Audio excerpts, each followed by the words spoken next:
This week, we see one of the best transits of all of 2024, and it sets us up for what is going to be the best month of 2024, which is May. This week, we're seeing Jupiter conjoin Uranus, and the reason why this is the most exciting transit of the year is Jupiter is known as the greater benefic, and Uranus is known for, again, extreme up and downs, instability, breakthroughs, revolution. And while this might come with a little bit of chaos, typically throughout history, this is a really exciting transit. And although the last 2 weeks have been a little bit of extremes with the eclipses as well as the Mars-Saturn conjunction, we get what is like a polar opposite energy shift coming into this week, where this week involves a lot of excitement, a lot of energy, and a lot of breakthroughs. Welcome back to the Astrology Report. My name is Cam White. This time we are talking about April 15th through April 21st of 2024. I genuinely learned my lesson during this Mercury retrograde. My new song, Charmer, that is out now. I uploaded it before Mercury ever went into shadow, thinking that I would, be safe from it, but it dropped the day that Mercury entered shadow. And lo and behold, like 2 or 3 weeks later, I realized I actually uploaded the wrong version. And so I had to delete it, re-upload it. And if you haven't streamed it already, make sure you check it out because this is the newer version. It sounds so much better. I have that in the link below, as well as the music video. Watch the music video for Parker. She put so much energy and work into this. I had to convince her every couple months to keep working on it because it was so much work. So if you haven't checked it out already, go ahead and check it out for her. So we're starting the week off on Monday with the moon in Cancer, making a sextile to Jupiter and Uranus very, very early in the morning. Then it will square Mercury around the same time, and it will make a trine to Neptune throughout the day. As well, we will have the moon ingressing into Leo after that trine to Neptune, making an opposition to Pluto very late in the evening. As well, one of our highlights for the week is we do have Mercury retrograde conjoining Chiron. With the moon in Cancer, again, making that sextile to Jupiter and Uranus, but squaring Mercury, there's this kind of okay, I want to, again, feel more relaxed, feel more nourished. I can try something else. I could try something different. I can rely on things that I know are valuable. But as the moon squares Mercury, there's this resistance that we have to it. This kind of it doesn't make sense in our head. For example, think of a cold plunge or a cold shower. Like to me, that sounds very not comfortable. That doesn't sound relaxing. But when you talk to people that do it all the time, it's yeah, it can calm you down. You feel a lot better after it. Although there is this kind of resistance mentally that you have to doing it. And that's part of the benefit of doing it. And that's the way I kind of look at this moon transit is all right, this is something new and inventive that we can do to feel better, but we're going to have this mental resistance to it on Monday. Then throughout Monday, as the moon makes that trine to Neptune, there's this kind of rose-colored glasses that we have seeing the world. We're kind of feeling a little bit good, but feeling a little bit lost too. And I think this is really good for having creative energy. But as the moon then ingresses into Leo, this is where I think the week starts to get really good because this moon in Leo transit's really, really fun, but it will go opposite Pluto. And the way that I look at the moon opposite Pluto is, again, this kind of resistance to everything. If Pluto is fear and control and power, and Aquarius is, society and ideas, the moon in Leo is very this righteous independence where it's no, I resist that. I reject that. It reminds me of this meme where someone is standing in front of a big crowd of people and they're and the guy's you are all wrong. There's something about being so confident in yourself that you're not afraid to tell everyone that you're, right and that they're wrong. And I feel this way a lot of the times with astrology. I have no problem telling people they're all wrong about astrology because this shit is very real and it's a science and people don't want to believe that. But the highlight that we have going on Monday is going to be Mercury retrograde conjoining Chiron. Now, I don't typically talk about Chiron all that much. And the reason being is that it's an asteroid. And I know a lot of people, obsessed over Juno and Vesta and all these other tiny little things, but my practice really gets centered in the main planets because they are the ones that are mostly doing things. But the reason I find this significant is we just had this eclipse here and Mercury already conjoined Chiron, and we're going to have this Mercury-Venus conjunction as well, around Chiron. And with Mercury retrograde, again, we're having some delays, we're having some issues. That Mercury retrograde story I just shared, Mercury is retrograding in my 5th house of music, so it's super on point. But as Mercury is retrograde and we're rethinking things and reviewing things, and it is going to take a little bit longer and there is a little bit of a delay to it, well, as it conjoins Chiron, I hate almost saying the wounded healer because it just sounds so cliche and it sounds so surface. But the way I really look at it is Chiron is again, pouring alcohol in an open wound. Sometimes it sucks and it doesn't feel good to have to take care of yourself. But that is the thing that you need to do to feel better. A great example is when I've broken so many bones in my life. And in fact, I have about 12 screws and 2 plates in my arm. And I broke it in a dirt bike accident. And when I was at the hospital, they juiced me up on all types of drugs. I was on like 60 milliliters of like morphine. I was on a fuck ton of morphine. And they put me under this fake anesthesia to reset my arm. And apparently from what my dad told me, they were trying to reset it. Like it was such a clean break that it was really hard to reset. And what they ended up doing was my ulna right here was just barely fractured, but they completely broke it trying to reset my arm. And while I was under all of those drugs, apparently I woke up and screamed like in pain. I don't remember that, but my dad does. And I look at that as like I had to go through that to fix my arm. Like there was no other way around it. And I look at Mercury retrograde conjoining Chiron, for example. I had to take down my song. I had like 1,300 streams already, and that sucks that I had to do that, but I wanted the best version of the song out there. I didn't want to put the worst version of that song out there and just get lazy about it and be like, oh, well, it's not that big of a deal. I'll just move on. And yeah, part of me was like, yeah, that sucks. Yeah, I have to kind of start all over again with getting streams up and promoting it and everything like that. But like, I learned my lesson through that. And it's a little bit painful, but for me, I really enjoy, like, sure, sometimes I might have to learn a lesson the hard way, but if it means I can like address that issue and know what's best for me, you know, going into the future, then like I will learn that lesson. And so as Mercury is retrograde and conjoining Chiron on Monday, there's this kind of like painful realization of like, yes, you know, I messed up on that. Yeah, I have to redo that. And you know what? It is what it is. Like this hurts, but I know I could heal from here on out. So then we get into Tuesday, and the only thing we've got going on Tuesday is the moon in Leo making this trine to Venus in Aries. I really, really like this moon in Leo transit because it's trining all of this fire stuff that we've got going on in Aries. The moon's in Leo, we're feeling confident, we're feeling brave, we're feeling very courageous, and it's trining Venus in Aries. Have you ever like had the balls to do something a little bit more extreme or something that you really wanted to do that you typically don't have the balls to do, but for whatever reason you're just on a sick one that you're feeling really good, you're feeling full of yourself that you're willing to take that risk? It's kind of like when you're feeling really good, you're looking really good, you have some confidence and you decide to hit on someone, like, you know, when you're at a bar or a restaurant or whatever, something like that. And typically you don't do that, but there's something about having a vibe of like confidence that helps you, you know, get away with doing that. Like you don't have like this like, oh, what do they think about me? Or this like constant judgment about yourself. There's an energy about Tuesday that is allowing you to like have confidence to do something that maybe you're a little bit scared of, that maybe is a little bit fun, but a little bit of, again, like almost dangerous. So I really like the vibe on Tuesday. I want you to feel confident. I want you to feel sexy. I want you to feel like you can do anything. And like, you're kind of like, you know, part of my language, I know I cuss a lot here, but like, this is like total bad bitch energy. And on Tuesday, if you're not feeling like that bad bitch energy, I think you're doing something wrong. Now, as we go into Wednesday, the moon will then make a trine to Mercury while it's still in Aries. And again, it'll be retrograde. And then the moon will make a square to Jupiter and Uranus. And then the other highlight we have on Wednesday is Venus conjoining the North Node. As the moon's in Leo, making a trine to Mercury in Aries while Mercury is retrograde, this is kind of connecting the dots. Like, okay, you can do something different. Like, okay, you know, maybe you had a plan of how things were going to look. And as Mercury goes retrograde, that plan changes. You have resistance to that change of plans. But the moon in Leo making that trine to Mercury is like, oh, like I changed the plan. I did something that I was uncomfortable doing, but it worked. And now I feel really confident. But as the moon is in Leo making a square to Jupiter and a square to Uranus, this is that kind of, I've been referring to this Leo Taurus square as like all that glitters is not gold. Like rather than worrying about vanity, there's kind of like this more of a focus on what is actually valuable. And as the moon's in Leo making a square to Jupiter and Uranus, it's like, okay, you may not be getting the vanity numbers. You may not be like over, like again, you may not be as glitzy or glamorous as maybe you want to, but really what is the value that you're trying to get out of this? So the moon making that trine to Mercury is kind of having a little bit of a breakthrough moment of like confidence of like ability and ideas. But the moon squaring Jupiter and Uranus is like a disruption where, or at least an innovative idea where, okay, you might be able to enrich value or get something valuable out of it, albeit it's not the most glamorous look.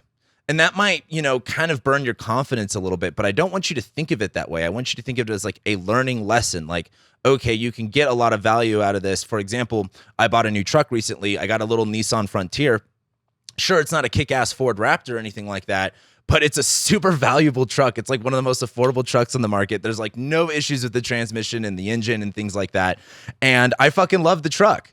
And the other highlight that we have going on Wednesday is Venus conjoining the North Node.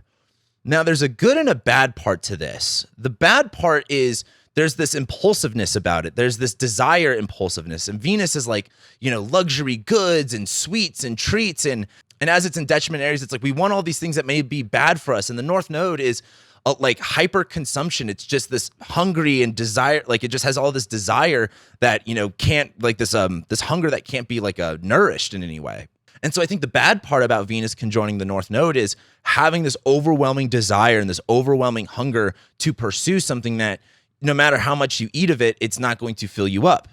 It's like refined sugar and carbs. Like, you can eat 1,000 calories of carbohydrates and still feel hungry after that.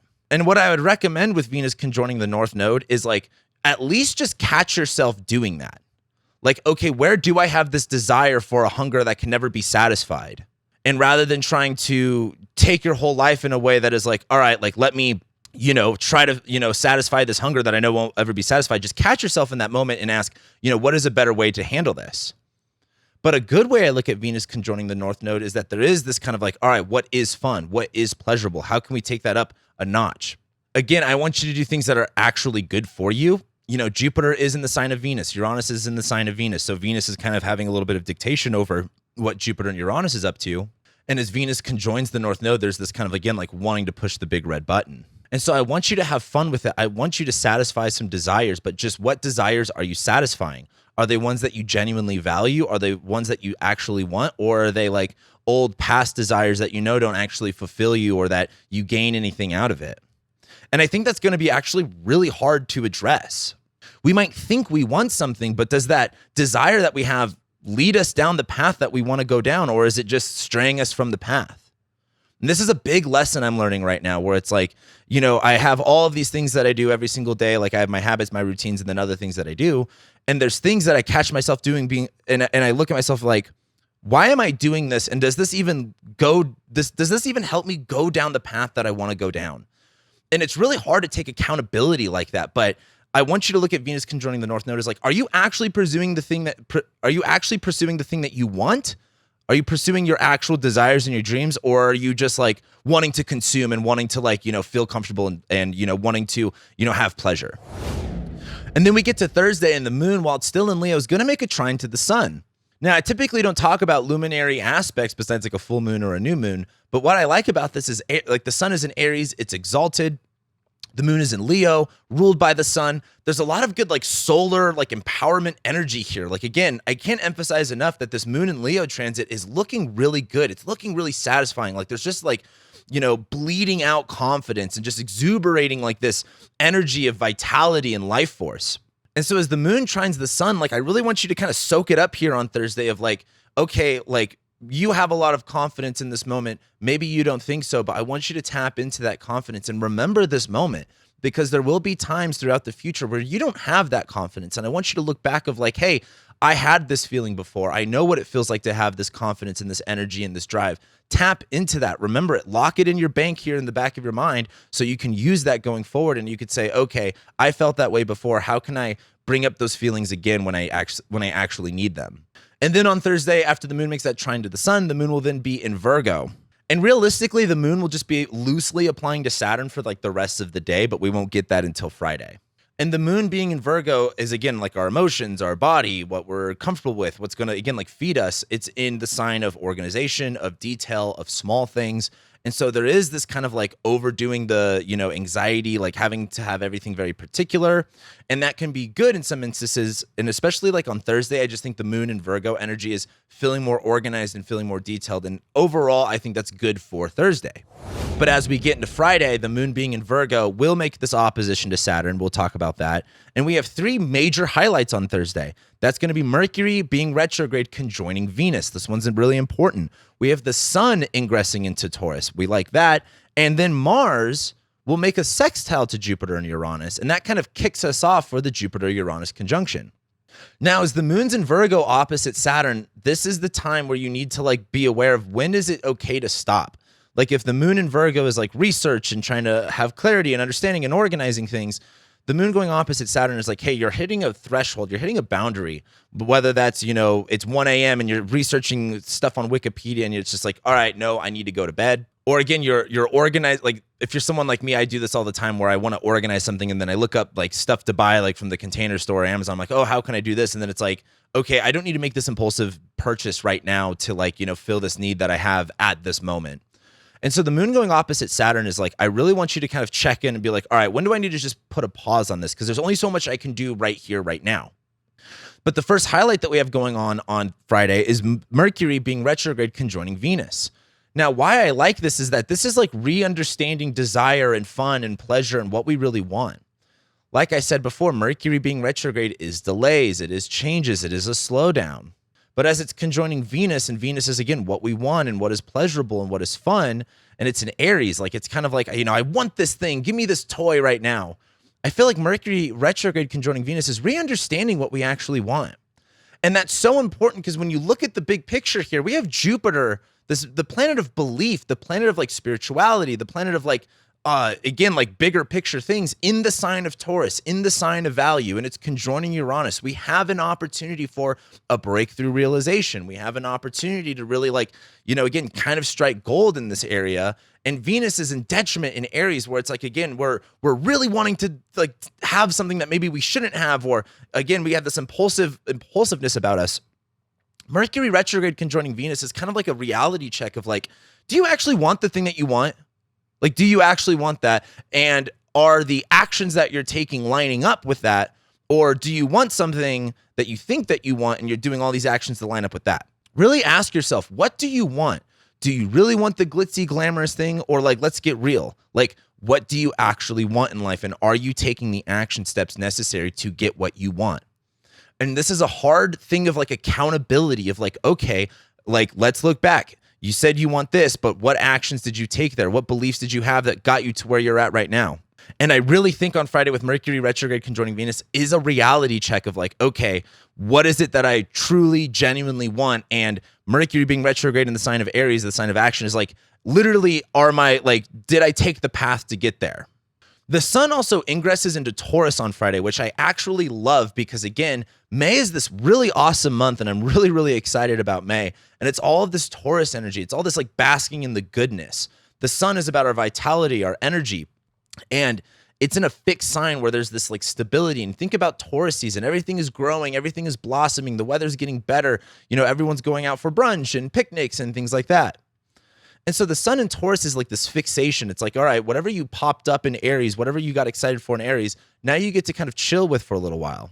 So again, this is why I'm emphasizing like use this Aries energy as much as possible because you get to coast with it for about 30 days as the sun is in Taurus. But the other highlight that we have is Mars being in Pisces, making a sextile to Uranus and Jupiter. What I love about this is this is kind of like a happy accident. Like Mars in Pisces reminds me of like stumbling upon something that you weren't expecting that, again, offers this sort of breakthrough energy, that offers this sort of like inspiration or revolution in the way that you believe things. And so Mars making the sextile to Jupiter, again, Mars is in the sign of Jupiter right now. So whatever Jupiter's doing is really important to Mars. And there's this like kind of like tiny touch. It reminds me of like, have you ever like I was up on the roof of my building yesterday filming some content, and I don't know what is going on with this building, and I'm almost a little bit scared for this with my Jupiter Uranus. Like Jupiter's my time lord. I'm in a 4th house here about home, and it's in my 6th house of ill health. But I was up on my roof, and every time I go to my roof, if you touch one of the metal railings, it just shocks the shit out of you. And it's so like, it's just enough for you to go like, damn, that hurts. And that's how I look at the Mars sextile Jupiter thing, where not necessarily like a painful shock, but kind of like you're not even paying attention. Then you just touch something. It's like, whoa, like didn't expect that happening. And so what I love about Mars and Pisces is like, again, trusting your intuition, taking like one step at a time and not being like, okay, like I have to do, like, you don't want to do things in the Capricorn way where you're like, here's the plan, here's step by step by step. It's like, all right, like let's, take things day by day, hour by hour, minute by minute. Let the universe kind of guide you on what your next step is going to be. And as Mars sextiles Jupiter and Uranus, there is this like, okay, I did this step, all of a sudden this happened, all of a sudden I'm understanding this, and all of a sudden, again, now we're getting to that Jupiter-Uranus conjunction. And so then we get to Saturday. Saturday, we have a lot of lunar transits. The moon will first make a trine to Jupiter, it will trine Uranus, then it will go opposite Mars, and then opposite Neptune. We then get the major highlight of this week, which is the Jupiter-Uranus conjunction. And then after that, the moon will ingress into Libra and make a trine to Pluto. Quite a bit of lunar stuff going on Saturday. And what I love about major transits that correspond with like all of these like lunar transits, that it's just like there's just a lot going on. As the moon's in Virgo, trining Jupiter and Uranus, it's like the more that we get organized, the more that we kind of understand the specifics and details here, the more ability that we have to like understand the bigger picture, the more that we have this ability to understand where the breakthroughs really lie. Like something I think a lot about is our own vocabulary. Like oftentimes we treat ourselves like our own inner critic is so harsh, and we would never ever say the things that we say to ourselves or about ourselves to other people. It's like you could be like, oh, I suck. Oh, I'm X, I'm Y. But then when someone asks you, like if you have a friend and they're talking to you about what's going on with them, you're like, what? You're crazy. You're like the best. You could do so much.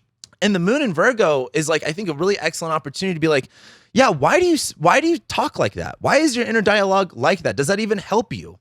And you would never speak to that with someone else. And I like the moon in Virgo for making these little tiny adjustments and catching these little tiny sentences that we tell ourselves. And then it trines Jupiter and Uranus, where there might just be that little, it reminds me of when you're trying to open a safe. And like, let's say you're trying to crack a safe and you're listening, you can just barely hear that crack and you know that you've like unlocked it. That's what I look at Saturday's moon transits for. Now, then after that, the moon will go opposite Mars in Pisces. So there is this kind of like, oh my gosh, like now I know all these little things, what to do next. Like, what do I do? Where do I go? And the moon will make it this opposition to Neptune as it leaves that opposition with Mars. So there is this kind of feeling really overwhelmed, feeling really not knowing what is the next step to take. Like all of the information you have is very against like all of the things that you know how to do. Like Saturday reminds me of like, if you hit the lottery, like a lot of you would be like, of course I would love $100 million. But if you got $100 million right now, you wouldn't even know what to do with it. You'd feel overwhelmed. You'd be like, well, I want all these little tiny things, but then what do I do? I got to save it. I want to pay this. Like there's just this overwhelming feeling on Saturday that I think comes from doing something really, really good. And we have the Jupiter-Uranus conjunction. I'm giving this a little bit of an orb. Now, this is the exact day it happens. And again, there's going to be quite a few of you that have something that happen on this exact day, but give it this whole week and give it the next 2 to 3 weeks. And the reason for that is we're going to have Venus go into Taurus. We're going to have the sun go into Taurus and transit everything here. And then we have like the Jupiter Cazimi. So give this a bit of time to really like, work its way in. But Jupiter, belief, faith, what's super funny is Jupiter it's known as the greater benefic, but I've looked at it so much as like, it rules both drunkenness and sobriety. It rules both life and death. And I've seen that so much in like my consultations with my clients. Like Jupiter isn't always good, but I like this Jupiter-Uranus conjunction because again, it is in a benefic ruled sign. It is conjoining Uranus where there is this, again, instability and this breakthrough and this opportunity to make sudden change. And for a lot of people, sudden change is scary. But the only thing that's constant in this universe is change. So it's really like it's not that change is bad. It's that your perception of change is bad. And again, it's really comfortability and consistency that's actually the killer in life. Like you need to be able to go with the changes. And as long as you are open-minded to making those changes, then you can experience the good things that come with them. But Jupiter conjoining Uranus is like just a light bulb moment in a bigger way with your beliefs. Again, it may not even be anything tangible, although this is in a literal physical sign. So I doubt that. But I think of Jupiter and Uranus as like, again, with the moon in Virgo trining it, that little tiny click that just does something. Have you ever had an experience in life where someone said one sentence to you, or you just discovered one thing and it just rocked your whole world and it totally changed your perception of things? That's what's going on here. And I look at this as like striking gold. I look at this as an exciting opportunity. Yes, it's scary. Yes, it's a big shift. Yes, it's like an earthquake in a lot of ways. But I think this is really good, and I want you to enjoy it. I want you to take a look around and what in your life is actually going on that's good. Stop focusing on the bad. Focus on the good. Focus on what you want. Focus on getting what you want. And focus on, again, what are the small things that you can do to like make it easier for yourself. Like, again, if you have this negative self-talk all day long, well, you're never going to get where you want to go. Like, let's actually look at that. Why do you fucking talk so much shit on yourself all the time, but then get upset why you're not hitting your goals? It's like, well, you talk shit on yourself all the time, and what you believe is what you see. So, like, maybe there needs to be a change there. And then after all that, the moon will ingress into Libra, and it'll make a trine to Pluto. I think this is a little bit more chill. Like, the moon's going into Libra. Like, okay, I can relax. I can kind of balance things out. I can look at, like, what's wrong, what's right here. And it makes this trine to Pluto. I think these are, again, powerful connections with other people. And when I say powerful connections, that may not necessarily be like good, but like you might have an experience with a relationship that is like completely like powerful in a sense where it like shifts your perception of things, or it makes you just very clear about your relationship to other people. And then we get to Sunday, and on Sunday we have a highlight for the week, and that is the sun making a square to Pluto. And throughout the day, the moon, as it's going into Libra, will make this really loose opposition to Mercury that really won't perfect until we get to about Monday morning. The sun squaring Pluto, you know, it just reminds me of the energy of like, I will not eat the bugs. The sun is in Taurus, where it's like, no, I will enjoy my charcuterie board. I will enjoy, you know, my gasoline car and, you know, my big, you know, lawn and eating beef and things like that. There's this major resistance that we have going on here, but it's the sun and it's in Taurus. And if you know a Taurus, they're the most stubborn people, and you gotta love them for it. They don't bend, they don't break. They are the way that they are, and you're not changing them anytime soon, unless of course it's their idea to change. And that sun squaring Pluto is that there's this kind of like this Giga Chad level of confidence of like, no, I'm not going to change. No, I'm not wrong. No, I don't really like no matter how much you influence me, no matter how much fear or things are going on, I'm not going to let that sway me. And I think the sun squaring Pluto is this kind of like having to like check yourself in that way of like, okay, I'm in, like, the sun is in a fixed sign. We're feeling a little bit more not confident. We're feeling a little bit more rigid. We're feeling a little bit more stubborn. And with Pluto, which is like, again, making the small things big and the big things small, making a square to it, it's like there's this resistance to change that, again, maybe there is an area of your life that does need to be changed here, but there's this major resistance. And I almost wonder, looking at this, is like, is there something that you actually need to change? Or are you going to let things like fear and, you know, negativity make you falter in areas that you actually really don't want to change? And so I think this is a really good opportunity to look like really deep in yourself of like, what things am I doing, or am I changing things about myself based from fear, or based out of like, you know, again, excitement and, you know, good energy. And then as the moon's in Libra making an opposition to Mercury retrograde throughout the whole day, there is this kind of like, okay, I'm sharing these experiences with relationships, but Mercury retrograde in Aries is kind of like, well, but you have to change like your actions around this. So there's this kind of like, you know, dissonance. There's this kind of like cognitive dissonance to the end of Sunday of kind of like, you know, is it me that's wrong? Is it them that's wrong? What's really the kind of like fine line here?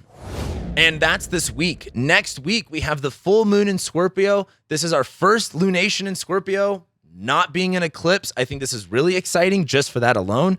Mercury stations direct next week. We love that. And we have Mars conjoining Neptune. I don't care for Mars conjoining Neptune, but there's something really funny about it, and I can't wait to share the example that I have for you guys next week. So if you haven't already, subscribe so you don't miss next week's horoscope. Comment below. I want to know what happened for you guys during the Mars-Saturn conjunction, during the eclipses, and of course, on Saturday, I want you to come back and I want you to comment and let me know what exciting things changed for you, if anything does at all. As well, if you like this video, make sure you like it. It actually does help me out. And with that being said, I'll be seeing you guys next week.